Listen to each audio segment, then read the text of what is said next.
Hi people, welcome to Blue K Jazz Dance in the Blue Lab. One of the projects I created, or practice I created, was disj, Dancing in the Spirit of Jazz. And dancing in the Spirit of Jazz is a value, it's an action, it's a trait, it's a culture, it's a lifestyle, it's movements, it's attributes. One of the attributes is basically learning to improvise. Yeah? Improvise as a skill, drawing upon interdisciplinary arts and design, play, sports, games, educational, basically practices. Drawing upon dance, interdisciplinary dance styles from different cultures, African, Brazilian, Caribbean, contemporary, ballet, avant-garde, experimental, bohemian, minimal dance. The disj is advanced and intermediate beginners' way of learning, training, development, pushing the boundaries of their learning. And it requires a person to be free-spirited, uninhibited about freestyling, about improvising. In anything they've got to be uninhibited in being spontaneous. And what they do, they bring certain characteristics as being self-motivated, inspired, open and flexible. You don't say no, no such thing as no when you improvise, which is important. disj is about that. And it's about you selflessly, behind the scene, developing the skills to work with others. It's not about you just working with yourself, which is important.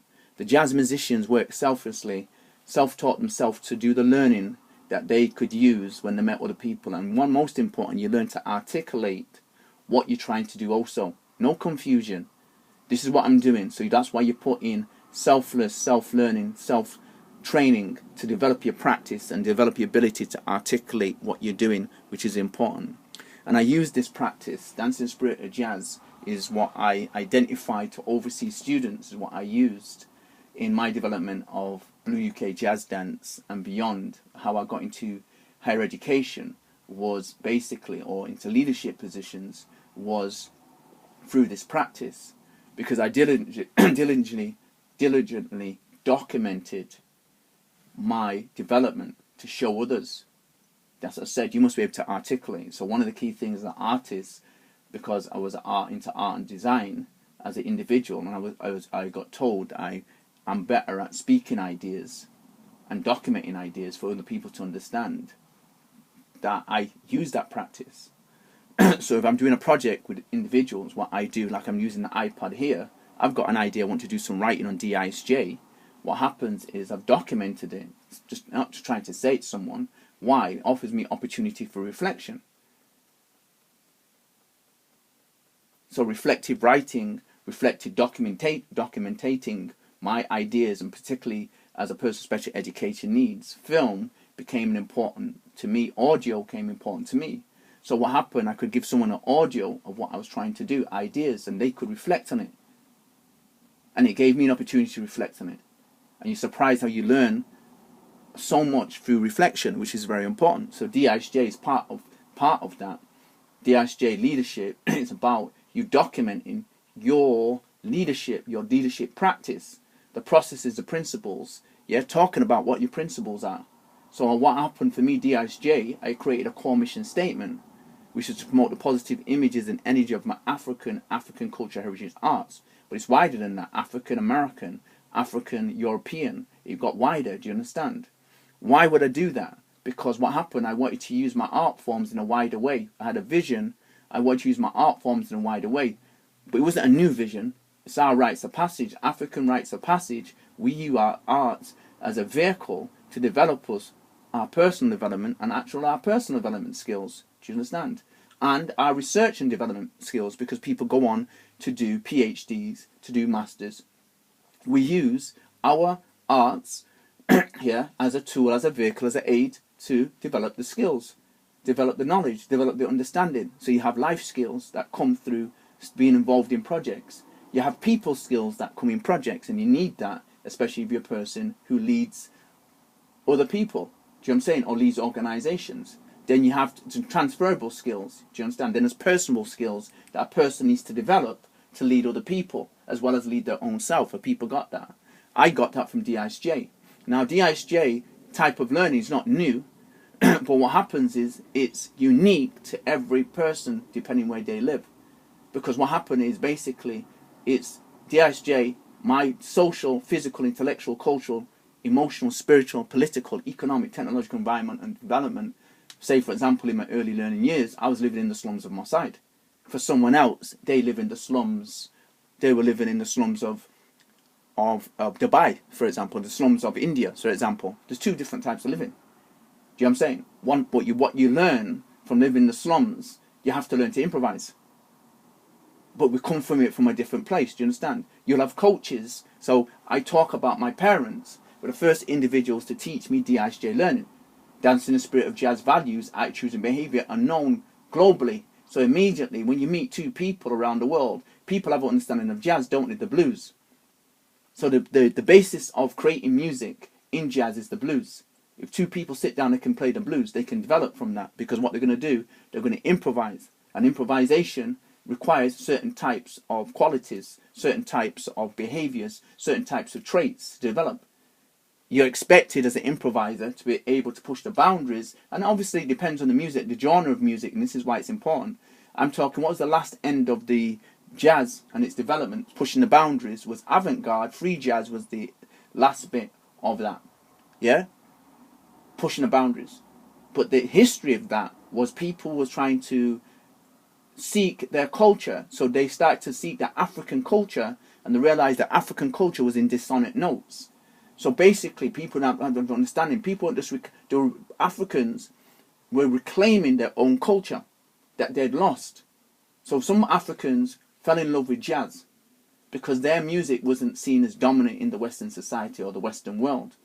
But what happened when they went into jazz? What happened was African Americans said to them, "You already have a voice, because jazz is a voice for free people, yeah, free oppressed people seeking a better quality of life. You already have a voice." So the idea jazz for everybody is supposed to bring their voice into it. So if you're Cuban, you bring your Cuban into it.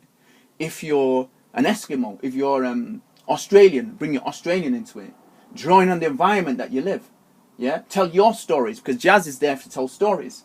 And so what happened 50s and 60s, jazz was telling a political story of the backdrop, what was happening in America, for example, for the African Americans. The backdrop was happening for West Indians, and it was a backdrop for what's happening in Africa. And it was different North, South, and East Africa, because remember, the apartheid was in South Africa.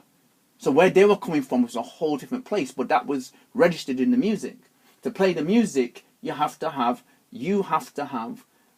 play with a democratic heart. So what happened, the work of a gentleman called Dr. Watkins, called Jazz and Democracy, really summarizes a little bit of Dance and Spirit of Jazz's values. What I created this project was to share with internationals who came from abroad to Britain. They came here with stereotypes, and me going abroad, I shared with other individuals as artists I met, identified, this is our thinking in the Britain, this is how I think, and it comes from our parents. So when people saw me, for example, in vintage clothes, they thought that was just a part of a trend. It's not part of a trend, it's part of a mindset. We were undignified West Indians were identified as tramps. Yeah? To dress for success is important to us. Why? Because we were identified as tramps, and we're not. We were identified as not being graceful. We're identified as people can't articulate ourselves. We're not intelligent. Here I am talking to you in an intelligent way. So part of the work, DSJ went that extra bit more. I pushed the boundaries of my learning, training, development by documenting what I was doing. Because what people's documenting, showing people how to practice, this is my culture, this is my lifestyle, and this is the way I develop my movements. So people were shocked when I showed them, this is the process, this is my practice, this is the process and the principles. I've got a core mission statement that directs my leadership. Because what people identified, that African diaspora people could not lead, West Indians couldn't lead, and they can't lead themselves, they can't lead others, and leading organizations was something to think about. That's a lie, obviously. But what happens is, unless you have evidence of showing that, or some form of documentation over years, no one's going to believe that. So one of the things I had, DISJ, I started in 1981, and DISJ was created after the riots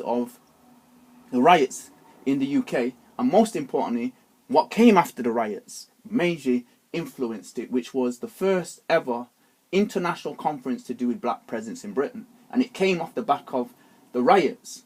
Scholars of all nationalities knew that the British had lied about West Indians and blacks being in Britain. That they made their wealth off the back of black people, and then identified in media, in education, that blacks were sponging off them. How does that work out? Blacks have been in the wars, every war that Britain's been involved in, yeah, fighting for their liberty, fighting for the freedom. Blacks were involved in it and written out of it, so people didn't even know that they're in it. African Americans fought in the war, went back to America because of propaganda there. They went back to segregation.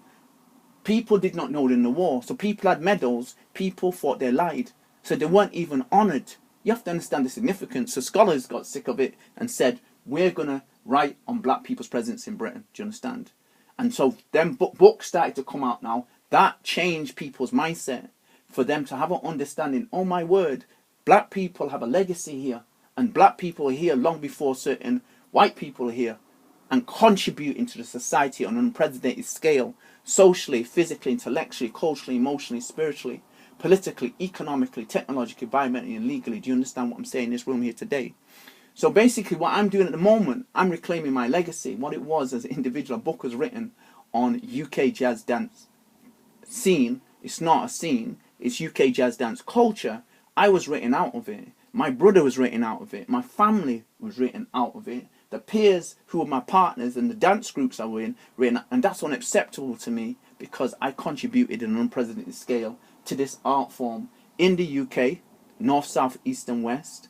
Outside the UK, I was essentially, as an individual, was a British ambassador, a British representative of projects, arts projects, particularly to do with UK jazz dance. And I talked a lot about the mindset.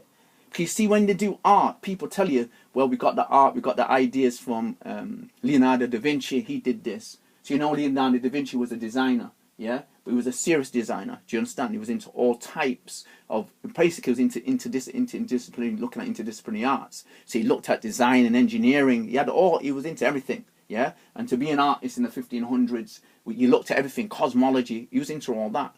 And what happens has been when blacks talk about their art, people don't give them no respect for where they're coming from. It's seen as sensory. And what happened, we've been involved in art and architecture and on the president is for thousands of years before the European came. And so a prime example would be the Moors of Spain in Europe. Yeah, that Alhambra, that building, you could write millions and millions of books around the art and design in that building. The practices that were used were amazing. Yeah, and what happened? People said blacks had nothing to do with great buildings. They do. Do you understand? Egypt, Mexico, all over the world, we have contributed to art and design. And part of my work is through my experience as a UK jazz dancer is saying, I'm just me, one person, and I'm giving you an understanding. This is my practice, process, and principles. I got written out the book in UK jazz dance. I'm here to, first of all, reclaim my own legacy because it's important for me to pass on my legacy to my family and my community and my people. Most important, it's important for me to claim it because we lost our dignity. The UK jazz dancers lost their dignity the day that people like myself were written out. And they lost their dignity from 86, from a film called Absolutely Beginners. And they're still losing their dignity because the key writers who've been allowed to write, being unchallenged, have been Westerners who are Eurocentric writers, say that they love our art form, they don't. And what they do, they perpetuate a commercial negative stereotype about us so people discriminate against us. So in UK, you need to understand the UK jazz dancer who pioneered UK jazz dance, which is in Korea, which is in Europe, helping people's cultural life, adding to people's life, enhancing, improving people's cultural creative life or cross-cultural learning, training, development through dance. Yeah, they are being talked about in their own country in a despicable way. And what's happened is no heritage knowledge has been identified and no legacy, as I said, has been identified. Unacceptable to me. So I'm doing this project, I started this project, DISJ. Unfortunately, what happened has been documentation got stolen from me, withheld from me, couldn't get testimonies. But you can't keep a person down. An amazing story took place. I got sepsis and carbon monoxide poisoning back to back. At a key time when I came back into dance, And it was an amazing story because that happened in 2009, but people didn't know for 5 years I was at university, or 4 years, 4 years in higher education. I was dancing to refine my style. I started to preserve my style, and I came back into Manchester at a key time when an amazing transatlantic movement took place, which is called mixed movement, which allowed me to show a new generation of dancers my styles all fused together, because I had to fuse all the styles together, because it was like 12 different styles we learned: jazz, funk, soul, jazz, everything I'm talking about. Every genre of music, I had a different style for it: jazz funk, jazz fusion, Latin jazz, you had bossa nova, samba, mambo jazz. Do you understand? We had all these type of genres, jazz house, all these type of genres of dances, or genres of music. I created dances for, because they were done in the same space at the same time in certain places.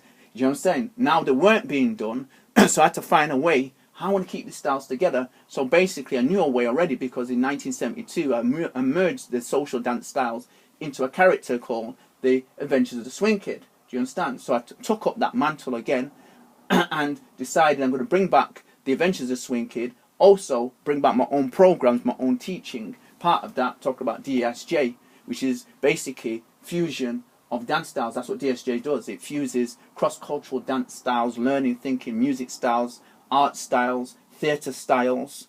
Do you understand? Sports styles, play styles. Because as an individual went to study to be, at one time, I did a foundation course to dance and sports teacher training, and that opened me up to early learning, opened me up to child learning, opened me to adolescent learning, it opened me up to further education learning, it opened me up to rites of passage, dance, in a context of our culture which comes as a rites of passage. It opened me up to griots and griotesses. Anyway, Blue UK Jazz Dance, just giving you an idea into my project called disj, which I started in 1981.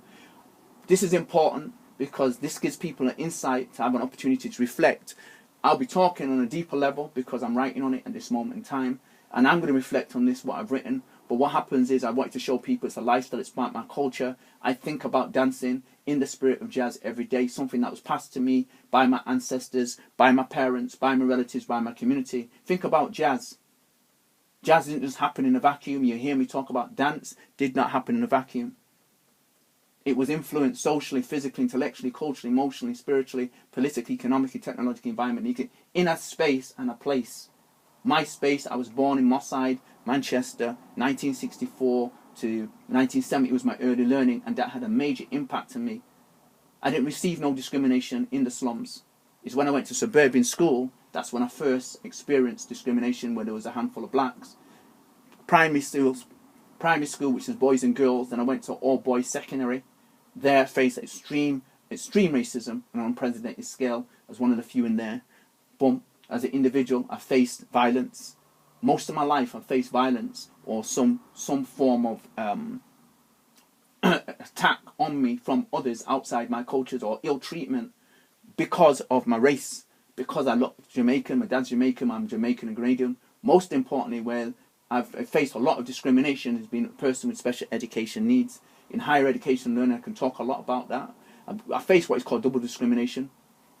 And then Oxford Brooks, recently, basically in my life, 05 to 09, that was an amazing story. I faced a lot of double discrimination there. Race was one of them, special education needs, age was subject, because as a dancer, most importantly, I was in a sports college, you see. Yeah? It was a sports and arts college, and I faced discrimination in the arts department and the sports department, amazingly. But it's something I'm going to talk about. What got me through it was dancing in the spirit of jazz, values, attitudes and traits.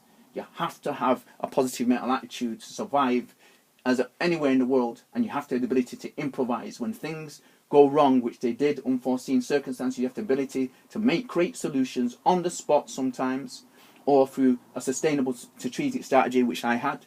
As a dancer, as an individual, I knew I wanted to be lecturing on the creativity, and I called it disj. My creativity I called Dance in the Spirit of Jazz, and I wanted to show a roadmap. Where did it come from? It came from my parents' DNA. My dad's Jamaican and mum's Grenadian.